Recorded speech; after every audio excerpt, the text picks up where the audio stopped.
Hey guys, welcome back to Aimers academy.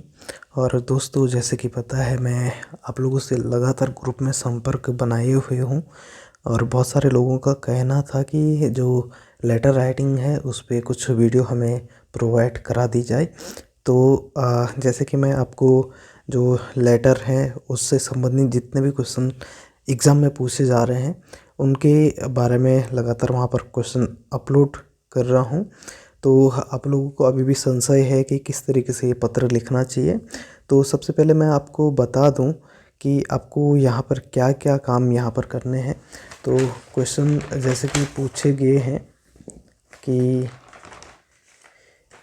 पहले तो आप अपना सिलेबस उठा दीजिए और इस सिलेबस में पहला है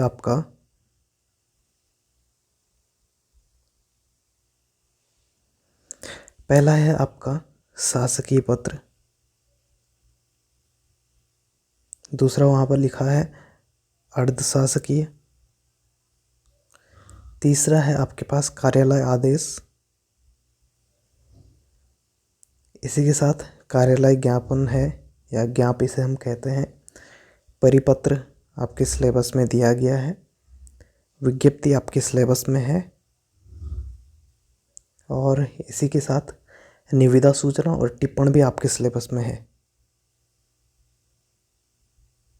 निविदा सूचना और इसी के साथ टिप्पण, तो ये चीज़ें आपके सिलेबस में हैं। कुल 8 पॉइंट्स पूरे सिलेबस में आपके हैं पत्र लेखन से संबंधित, और इन पर हम एक एक करके यहाँ पर बातचीत जारी रखेंगे। जैसे जैसे टाइम बीतता जाएगा हम इन पर बात करते जाएंगे। तो पहले पॉइंट्स हम शुरू करेंगे, ठीक है, जो कि आपका शासकीय पत्र है या इसे ही हम सरकारी पत्र कहते हैं या गवर्नमेंट लेटर या ऑफिशियल लेटर हम इसे कहते हैं, ठीक। तो नेक्स्ट वीडियो जो मेरी होगी इसमें मैं कुछ क्वेश्चन आपको दूंगा जो कि तमाम एग्ज़ाम में पूछे गए हैं और वही क्वेश्चन आने की संभावनाएं यहाँ पर ज़्यादा रहती हैं। तो शुरू करते हैं हम पहले शासकीय पत्र से। आप लोगों ने ये नोट कर दिया होगा, तो एक एक करके मैं इन पॉइंट के बारे में यहाँ पर डिटेल में चर्चा करता रहूँगा। सबसे पहले क्वेश्चन यहाँ पर पूछा जा सकता है कि सरकारी या शासकीय पत्र क्या होते हैं। तो जो इसमें पॉइंट होंगे, जो शासकीय पत्र होते हैं वो किसे कहा जाता है, शॉर्ट में आपको बता देता हूँ। जो एक डिपार्टमेंट से दूसरे डिपार्टमेंट को भेजे जाते हैं या एक डिपार्टमेंट से किसी व्यक्ति को भेजे जाते हैं या जनता को भेजे जाते हैं, उनको हम शासकीय पत्र कहते हैं, ठीक है। सरकारी विभाग से जो पत्र भेजे जाते हैं किसी को भी, तो इसमें वह पत्र जो सरकारी कामकाज के अंतर्गत किसी कार्यालय से आधिकारिक तौर पर किसी कर्मचारी, सार्वजनिक उपक्रमों, निजी संगठनों, किसी अन्य सरकारी कार्यालय तथा जनसाधारण को लिखे जाते हैं। ये पत्र सरकारी पत्र की श्रेणी में आते हैं। इन पत्रों में सरकार की नीति और समस्याएं, निर्णय तथा विषय का उल्लेख होता है, ठीक है। इसका मतलब है कि जो ये पत्र होते हैं ये सरकार की नीति और समस्याओं से संबंधित हो सकते हैं, सरकार के निर्णय से संबंधित हो सकते हैं और सरकार के किसी भी विषय से संबंधित होते हैं या कोई भी विषय का यहाँ पर उल्लेख होता है, ठीक। तो ये पत्र नितांत औपचारिक होते हैं। ये पत्र औपचारिक होते हैं जो कि शासकीय पत्र होते हैं। इसके अंतर्गत छोटे और बड़े पदाधिकारियों में से कोई अंतर नहीं होता है। जो भी छोटा पदाधिकारी होता है और बड़ा पदाधिकारी होता है इसमें कोई भी अंतर नहीं होता है, ठीक है। सभी एक दूसरे की यहाँ पर इज्जत करते हैं, ठीक है, और आदरपूर्ण शब्दावली का यूज यहाँ पर करना पड़ता है, ठीक है। चाहे कोई बड़ा कर्मचारी छोटे कर्मचारी को लिख रहा है या छोटा कर्मचारी बड़े कर्मचारी को लिख रहा है, तो इसमें कोई भी यहाँ पर दोनों के बीच में भेदभाव नहीं किया जाता है। एक दूसरे की वहाँ पर रिस्पेक्ट की जाती है और उसी रिस्पेक्ट की भावना से ये पत्र लिखे जाते हैं, ठीक है। इसका मतलब है कि बड़े पदाधिकारी और छोटे पदाधिकारियों में कोई भी अंतर यहाँ पर नहीं माना जाता है, ठीक है। जो ये पत्र होते हैं इनकी जो बॉडी होती है या शरीर होती है ये निश्चित सांचे में ढली होती है, ठीक है, यानी कि इसका एक अपना एक फॉर्मेट होता है, ठीक। तो जो सामान्यतः जो सरकारी कार्यालय द्वारा या सामान्यतः सरकारी कार्यालय द्वारा सूचना लेने या देने के लिए सरकारी पत्रों का प्रयोग किया जाता है। इसमें क्या क्या चीज़ें आती हैं, विदेशी सरकारों से, राज्य सरकारों से, संवैधानिक निकायों से, उपक्रमों और निगमों से, किसी व्यक्ति या जनता से या संबद्ध अधीनस्थ कार्यालयों के साथ पत्र व्यवहार के लिए सरकारी शासकीय पत्रों का प्रयोग होता है। तो इनके साथ ये प्रयोग होता है। अब इसकी भाषा किस तरीके की रखी जाए, ठीक है, तो जो शासकीय या सरकारी पत्र होते हैं उसकी लैंग्वेज के भी कुछ नियम होते हैं।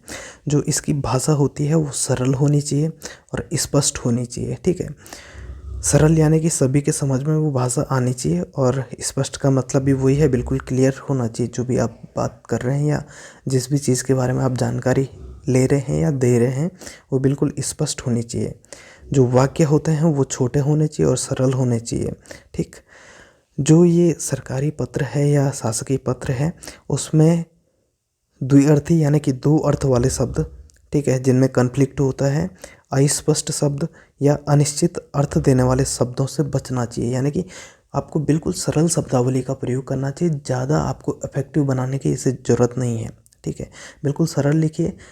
मान लें कि कोई ऐसा व्यक्ति है जिसको आप ये पत्र लिख रहे हैं, उसको हिंदी का ज़्यादा ज्ञान नहीं है, ठीक है, वो हिंदी की शब्दावली को ज़्यादा नहीं जानता है, तो वो उसकी समझ में भी आना चाहिए। आपको पत्र इस तरीके से लिखना चाहिए, ठीक है। जो ये पत्र होते हैं, हालांकि मैं नेक्स्ट वीडियो में डिटेल में बताऊंगा कि आप क्या क्या चीज़ें यहाँ पर यूज़ कर सकते हैं। तो जनरली आप यहाँ पर मुझे यह कहना है कि, या मुझे यह कहने का निर्देश हुआ है कि, या अधो हस्ताक्षरी को यह कहने का निर्देश हुआ है कि, आदि चीज़ों का यहाँ पे आप सर्वप्रथम प्रयोग कर सकते हैं, ठीक है। महोदय, मुझे यह कहने का निर्देश हुआ है, या महोदय मुझे यह कहना है, या महोदय अधो हस्ताक्षरी को यह कहने का निर्देश हुआ है कि। इस तरह की यहाँ पर शब्दावलियों का आप प्रयोग कर सकते हैं, ठीक। अब इसमें जो सबसे महत्वपूर्ण पॉइंट है, इसमें जो उत्तम पुरुष या एक वचन का प्रयोग होता है वो निषेध होता है, यानी कि इसका प्रयोग नहीं करना चाहिए। इसके प्रयोग से आपको यहाँ पर बचना चाहिए। मैंने आदि का प्रयोग नहीं करना चाहिए कि मैंने ये कहा, या मैं ये कर रहा हूँ, या मैं आपसे ये पूछ रहा हूँ। इन शब्दों का यहाँ पर प्रयोग नहीं करते हैं, ठीक है। जो सरकारी पत्र आप लिखते हैं उनमें अन्य पुरुष का प्रयोग किया जाता है, यानी कि बहुवचन का यहाँ पर प्रयोग किया जाता है, ठीक है। जो इसका जो नेक्स्ट पॉइंट है तो ये है कि जैसे कि मैंने बहुत सारे लोगों को बताया कि जो सरकारी पत्र होते हैं ये संक्षिप्त होने चाहिए, ज़्यादा बड़े नहीं होने चाहिए। 1-2 पेज में, 2-3 पेजों का ये पत्र नहीं होना चाहिए। आप कोशिश करें ज़्यादा से ज़्यादा 5-6 पॉइंट इसमें हों, ठीक है। तो 5-6 पॉइंट से ज़्यादा यहाँ पर लिखने की कोशिश मत करना, ठीक। और जो ये पत्र, यदि कोई पत्र लंबा होता है तो उसमें हम क्या करते हैं, उस पत्र को परिच्छेदों में बांट देते हैं, यानी कि उसको पॉइंट में बांट देते हैं। तो किस तरीके से आपको वहाँ पर पॉइंट लिखना है, आपने लिखा महोदय अधो हस्ताक्षरी को यह कहने का निर्देश हुआ है कि, जो भी आपको काम करना है, ठीक है, या जो भी आपको पूछना है। उसके बाद जो नेक्स्ट पैरा आप लिखोगे वो सेकंड पैरा से शुरू करोगे। फर्स्ट पैरा यहाँ पर नहीं लिखा जाता है, सीधे आपको सेकंड पॉइंट डालना है। पहला पॉइंट आपने लिखा, उसके आगे आप पहला पॉइंट नहीं लिखेंगे, ठीक है। जो दूसरा पॉइंट होगा तब जाके आप अंकों का प्रयोग करेंगे, यानी कि जो पॉइंट है आपका वो लिखेंगे, ठीक है। पैरा 1 की संख्या नहीं लिखी जाती है या नहीं दी जाती है, शेष दूसरा पैरा, तीसरा पैरा की संख्या दी जाती है। अब हम बात करते हैं जो सरकारी पत्र है उसके भाग क्या क्या होते हैं, और आगे हम बात करेंगे कैसे कैसे आपको इन भागों के बारे में लिखना है। सबसे पहला भाग है, इसमें क्या क्या चीज़ें, इसका मतलब है इसमें क्या क्या चीज़ें आपकी आती हैं। पहला है विभाग का नाम यहाँ पर आता है, पत्र संख्या या पत्रांक संख्या यहाँ पर दी जाती है, प्रेषक का नाम, पद नाम और उसका पता यहाँ पर दिया जाता है। जो प्रेषित का पता है, यानी कि जिसको हम भेज रहे हैं लेटर, उसका पता यहाँ पर होता है। स्थान, यानी कि किस स्थान से आप इस पत्र को लिख रहे हैं और किस दिनांक को आप इस पत्र को लिख रहे हैं। इसके साथ ही इस पत्र का विषय क्या है। संदर्भ, जब जरूरी हो तभी इस संदर्भ का प्रयोग करें, वरना इस संदर्भ का प्रयोग ना करें। 8वां है, पत्र का जो मुख्य भाग होता है, मेन बॉडी होता है, ठीक है, वो उतना टफ नहीं होता है, आप लिख सकते हैं जिस तरीके से क्वेश्चन दिया है। 9वां जो भाग है ये है पत्रांत व्यवहारिकता, ठीक है। 10वां भाग है प्रेषक के हस्ताक्षर, और वहाँ पर आपको नाम लिखना है और प्रेषक का पद नाम, ठीक है। और लास्ट में संलग्नक, ठीक। तो ये चीज़ें इसका पार्ट होती हैं, सरकारी पत्र के पार्ट होते हैं। अब हम यहाँ पर इसका एक प्रारूप देख रहे हैं, ठीक है। सबसे पहले कोई भी पत्र होता है, ये आपको किसी ने नहीं बताया होगा कि कोई भी पत्र होता है, जैसे कोई भी सरकारी पत्र है, आप भारत सरकार के बारे में लिख रहे हैं या भारत सरकार का कोई पत्र है, तो उसमें सबसे पहले भारत सरकार आप ऊपर पे लिखेंगे। उत्तराखंड सरकार का है तो उत्तराखंड सरकार यहाँ पे आप लिखोगे, ठीक है। उसके बाद यदि कोई आयुक्त है, निदेशक है या कोई कलेक्टर है, तो उसके आगे से आप कार्यालय का उपयोग करेंगे। कार्यालय कॉमा आयुक्त, जो भी डिपार्टमेंट है उसके पीछे लिख दीजिएगा कार्यालय कॉमा आयुक्त कॉमा और उसका डिपार्टमेंट आप पीछे से लिख दीजिए। या निदेशक है, कार्यालय कॉमा निदेशक और उसका डिपार्टमेंट लिख दीजिए। कार्यालय कॉमा जिला कलेक्टर देहरादून, इस तरीके से आप यहाँ पर लिख सकते हैं।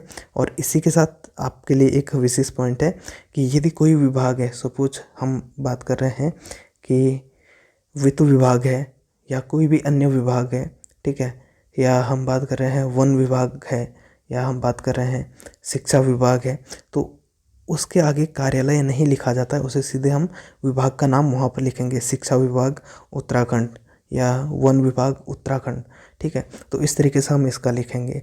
इसके बाद जो नेक्स्ट पॉइंट यहाँ पर आता है वो आता है पत्रांक हम कहाँ पर लिखें, ठीक है।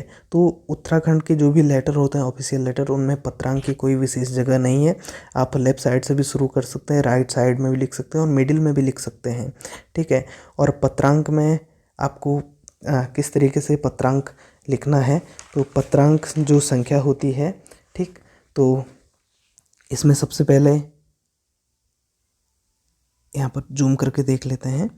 तो जो ये एफ़ है, एफ़ का मतलब है फाइल, और जो ये पहला हमने 12 लिखा है, 1207 इस तरीके से हमने लिखा है, ये है फाइल हेड।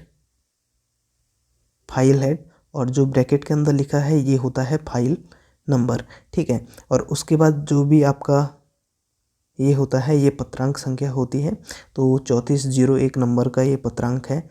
तो इस तरीके से आप लिखेंगे और इसके नीचे आप विभाग का नाम यहाँ पर लिख देंगे, ठीक है।